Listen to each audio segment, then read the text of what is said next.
حضور غوث پاک رضی اللہ تعالیٰ عنہ نے نبی پاک صلی اللہ علیہ وسلم کی اتباع میں وقت گزارا ہے۔ کچھ بندے اللہ کے بڑے خاص ہوتے ہیں۔ حضور غوث پاک رضی اللہ تعالیٰ عنہ کو اللہ نے اعزاز عطا فرمایا، شان عطا فرمائی کہ غوث اعظم درمیان اولیاء جو محمد درمیان انبیاء۔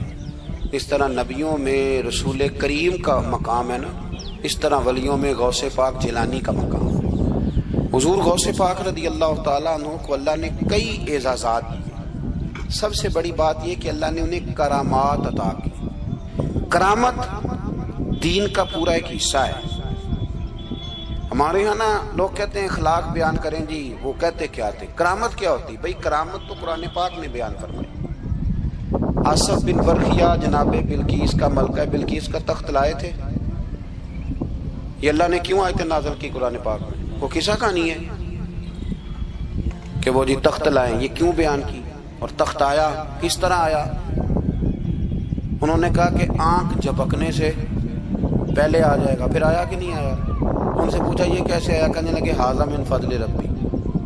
او سنگیو، صرف حضرت سلیمان علیہ السلام کا امتی تخت لا سکتا ہے، نبی پاک کا غلام نہیں لا سکتا؟ یار آپ نے کرامت کا انکار کر کے اپنے آپ کو کمزور کر لیا۔ اور نہیں جی نہیں، یہ کیسے ہو؟ کیا مطلب ہے اس کا؟ آپ سورہ نمل روز پڑھے اور جناب سلیمان علیہ السلام کے امتی کی شان بیان کرے کہ وہ آنکھ جھپکنے سے پہلے 80 گز اونچا، 80 گز چوڑا، 80 من وزنی تخت آنکھ جھپکنے سے پہلے لے آئے۔ کسی بندے کا ایمان خراب نہیں ہوتا۔ اور میرے غوث پاک جیلانی، یہ وہ بندے ہیں جن کے بارے میں نبی پاک نے فرمایا کہ میری امت کے علماء بنی اسرائیل کے نبیوں کی طرح ہیں، امتیوں کی طرح نہیں۔ کن کی طرح؟ نبیوں کی طرح، نبیوں کی طرح۔ حضرت غوث پاک رضی اللہ تعالیٰ عنہ ہم کو ملانگ لوگ نہیں ہیں، الحمدللہ تعالیٰ۔ ہم تو غوث پاک کی کرامت بھی مانتے ہیں پر قرآن و سنت کی اینک لگا کے مانتے ہیں۔ یہ میری بات سمجھ لیں۔ حضرت غوث پاک رضی اللہ تعالیٰ عنہ طالب علموں کو سبق پڑھا رہے تھے، تو سبق پڑھاتے پڑھاتے نا ہاتھ آگے بڑھایا تو اچانک ہاتھ واپس آیا تو گیلا ہو گیا تھا سارا۔ تو شاگرد بھی بڑے سیانے ہوتے ہیں، انہوں نے سبق چھوڑ دیا، استاد جی کے گیلے بازو کو دیکھنا شروع کیا۔ حضور یہ کیا ہے؟ تو غوث پاک بھی غوث پاک تھے۔ ہر بندے کا ہاضمہ اتنا اچھا نہیں ہوتا کہ اس کو ہر بات ہضم ہو جائے۔ کئیوں کو بد ہضمی بھی بڑی سخت ہوتی ہے، کھٹے کھٹے ڈکار آتے ہیں بات سن کے، کانوں سے دھواں بھی نکلتے ہیں کئی دفعہ۔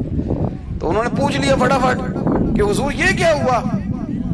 تو غوث پاک کو پتا تھا کہ سب کا ہاضمہ ٹھیک ہے۔ میاں صاحب نے بھی کہا تھا خاصاں دی گلامہ آگے نہیں مناسب کرنی۔ اگلا شعر میں نہیں یہ پڑھنا کیونکہ زیادہ ڈاڈ ہے، تو میں ادھر ہی رہتا ہوں، اتنا ہی کافی ہے کہ خاصاں دی گلامہ آگے نہیں مناسب کرنی۔ انہوں نے کہا حضور یہ کیا ہے؟ آپ فرمانے لگے تمہارے والی بات نہیں۔ اللہ اکبر۔ ابھی سبق پورا ہو رہا تھا تو بندے دوڑے دوڑے آ گئے اور انہوں نے نعرے لگانے شروع، یا غوث یا غوث یا غوث۔ لوگ کہتے ہیں غوث پاک سے ملتا نہیں۔ میں کہ ٹھیک ہے، انہوں نہیں نہ ملیا، جنہوں ملیا اس سے رولا پانا نہ بڑا ملیا ہے، بڑا ملیا ہے، بڑا ملیا ہے۔ اپنا اپنا معاملہ نا۔ کسی نے کہا حضور کچھ نہیں دیتے، تو کسی نے کہا میرے کریم سے گر قطرہ، کسی نے مانگا دریا بہا دیے، در بے بہا دیے۔ جس کو ملا ہے وہ تو شور کرے گا۔ تو تھوڑی دیر کے بعد ہی بندے پہنچ گئے، انہوں نے آ کے یا غوث کے نعرے بھی لگائے، وہ مچلے بھی، وہ روئے بھی، وہ قدم بھی چومے، اپنے مقدر پہ ناز بھی کیا۔